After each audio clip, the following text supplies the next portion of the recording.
Alright, so let's see, we sort of figured out now that you can solve polynomials by using syntactic division. And then I've tried to illustrate that you can run into some difficulties here and there, and you just have to make sure that you watch out for what you do. So basically I'm just going to show you some examples. So in the first one, how do you set it up? Well, you do have to make sure that you put things in order. So don't write, this is not right, this is not 1, negative 15, 7, and 7. The x squared should have been here. So this should be, yeah, it's going to be 1, 7, 7, and then the negative 15. Okay, so make sure that you watch for that. So today's a little bit about, here are some of the things that I can do to make you make mistakes. Because place value is important, right? So you got to have the cubes, which is like the thousands, and then the hundreds, and then the ones. I guess I didn't start far enough, and then the negative 15. All right. The negative 3 is the solution, so we use the negative 3. Drop. Hopefully this will work out. Looks like we're on the right track. So that's a 0, so that works. And then what does this represent again? This is like x squared plus 4x minus 5. And if you need to solve that for 0, hopefully it's factorable. X plus 5 X plus 5, thank you, x minus 1. I was writing the wrong thing down. And so the other answers that we have are negative 5 and 1. And don't forget to list the negative 3. So that one's solved because it's a cube. Yeah? Alright.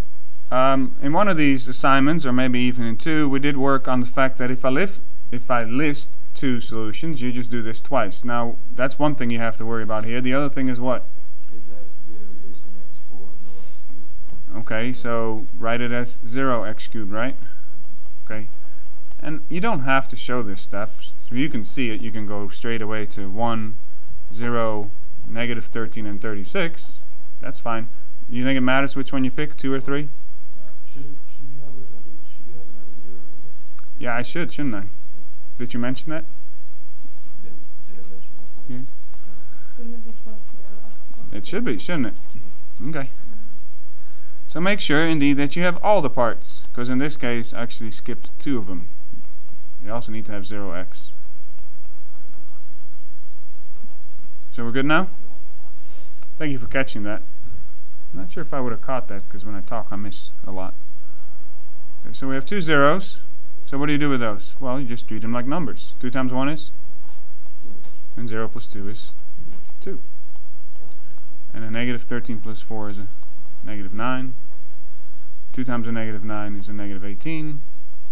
Negative 18. Negative 36 and 0. That's good news. So this represents a cubic, right? Like this is an x cubed with a whole bunch of other junk, right? Okay. And then when we use the 3, wow, a little crooked. When you use the 3, that's going to make this an x from the x cubed. I'm now making it into an x. This is going to be a squared, right? So 3 times 1 is 3. Add, multiply, you get, sorry, positive 6. You get 18, 0. So that's 1x squared. So x squared plus 5x plus 6. That factors to what? X plus 2 and x plus 3, right? So the other answers are a negative 2 and a negative 3. And then we already had a positive 2 and a positive 3. Okay, so missing terms twice. Using your solutions twice. Anybody have questions on this? See, this would be quite a pain if you had to do with long division.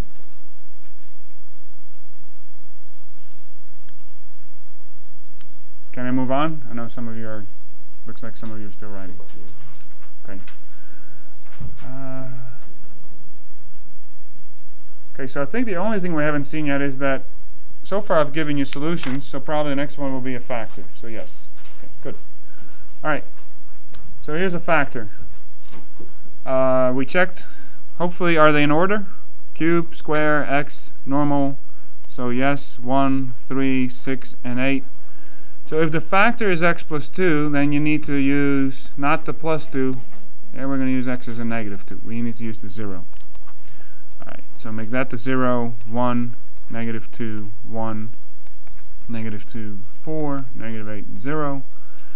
And then we get x squared plus x plus 4. Now what?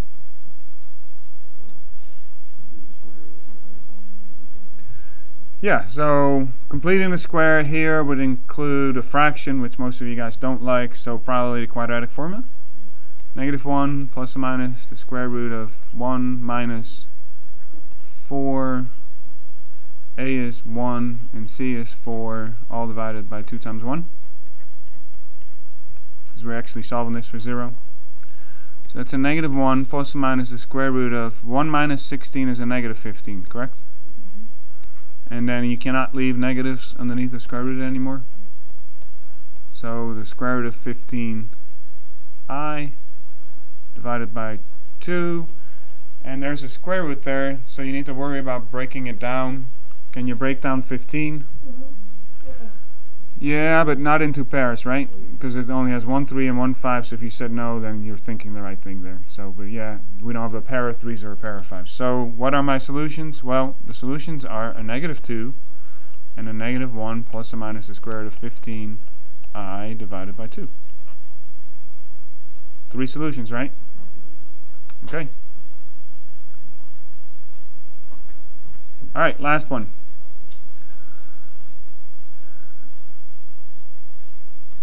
So I'm missing a cube, right?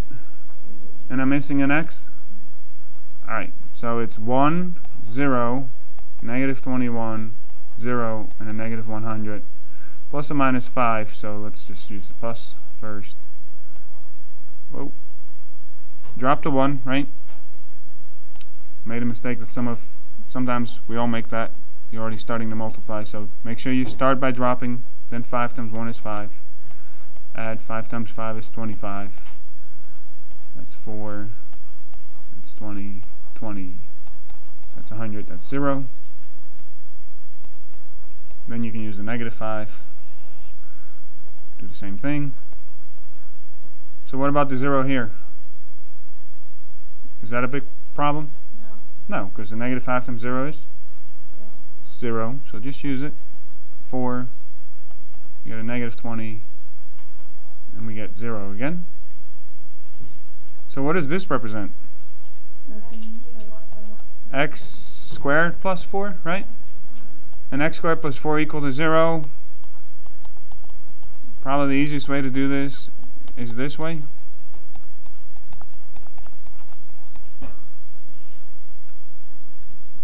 Yeah? Just move it over and take a square root. Make sure you use plus or minus so you get 2 more answers.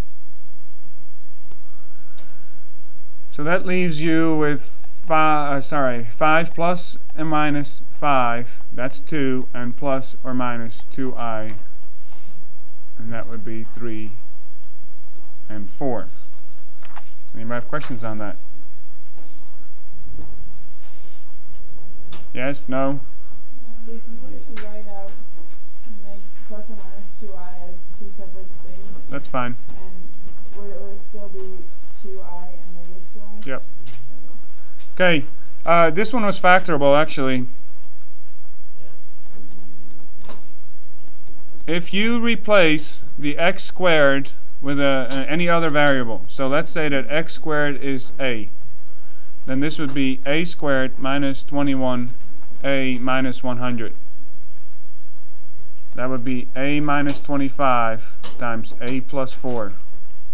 And how much was a?